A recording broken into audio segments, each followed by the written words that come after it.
রাষ্ট্রপতি নিয়ে আপনাদের পদক্ষেপ এবং কি কি বিষয়গুলো আপনারা অগ্রাধিকার দিবেন যদি একটু বলেন। আমরা তো স্বরাষ্ট্র মন্ত্রী বলেছিলেন যে মব কালচার থাকবে না, কিন্তু আমরা দেখছি বাংলাদেশ ব্যাংকে মব করে গভর্নরকে সরিয়ে দেওয়া হলো, বাসসে মব করে সেখানকার সম্পাদককে সরিয়ে দেওয়া হলো। নরসিংদীতে আমরা একটি ধর্ষণের ঘটনা শুনতে পেয়েছি, হাতিয়াতে ধর্ষণ করা হয়েছে, সেটা মিডিয়া থেকে সম্পূর্ণরূপে ব্ল্যাক আউট করার চেষ্টা করা হয়েছে। শাপলাকলিতে ভোট দেওয়ার কারণে সেখানে ধর্ষণ করা হয়েছিল, সেই মামলা এখনো চলমান আছে।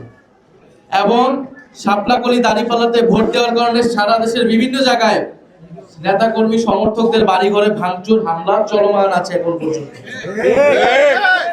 আইন শৃঙ্খলার পরিবেশ নিয়ে আমরা কোনোভাবে সন্তুষ্ট নই, এবং যদি আইন শৃঙ্খলা পরিবেশ শক্তিশালী থাকতো, মানুষের সে আস্থা থাকতো, মানুষ যদি ন্যায় বিচার পেত, তাহলে বিচারহীনতার সংস্কৃতি থেকে কিন্তু এই ধরনের এলাকা ভিত্তিক এই ধরনের ঘটনাগুলো ঘটছে।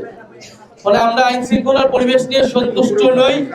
আমরা দ্রুত সময়ের মধ্যে আহ্বান জানাই যে সরকারের জায়গা থেকেও আইন শৃঙ্খলার যাতে নিশ্চিত হয়, কঠোর ব্যবস্থা যারা যায় সেই জন্য উদ্যোগ গ্রহণ করবেন। আমরা বলেছি যে সেই রাষ্ট্রপতির সময় ফুরিয়ে গিয়েছে, এখন তাকে নিয়মতান্ত্রিকভাবে যেভাবে তাকে সরানো প্রসিডিওর আছে সেটা শুরু করা উচিত। সেই জায়গা থেকে আমরা অবশ্যই ভূমিকা রাখবো। আমরা সরকারি দলের থেকেও সে একই ধরনের ভূমিকা নিশ্চিত করছি। 12 মার্চ অধিবেশন হবে, সেখানে আমরা অবশ্যই আমাদের প্রথম দাবিটাই থাকবে সংস্কার পরিষদ হিসেবে এই সংসদকে অতি দ্রুত সময়ের মধ্যে ঘোষণা করা এবং সংস্কারের যে কার্যক্রম সেটা শুরু করা এবং রাষ্ট্রপতি অপসারণের যে কার্যক্রম সেটা শুরু করা।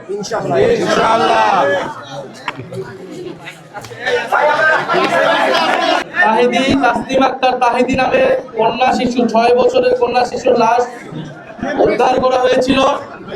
আমরা তার পরিবারের সাথে, সেই শিশু কন্যার মায়ের সাথে, তার পরিবারের সাথে আমরা সাক্ষাৎ করেছি আমি, এবং পুরো ঘটনা বিস্তারিত শুনেছি।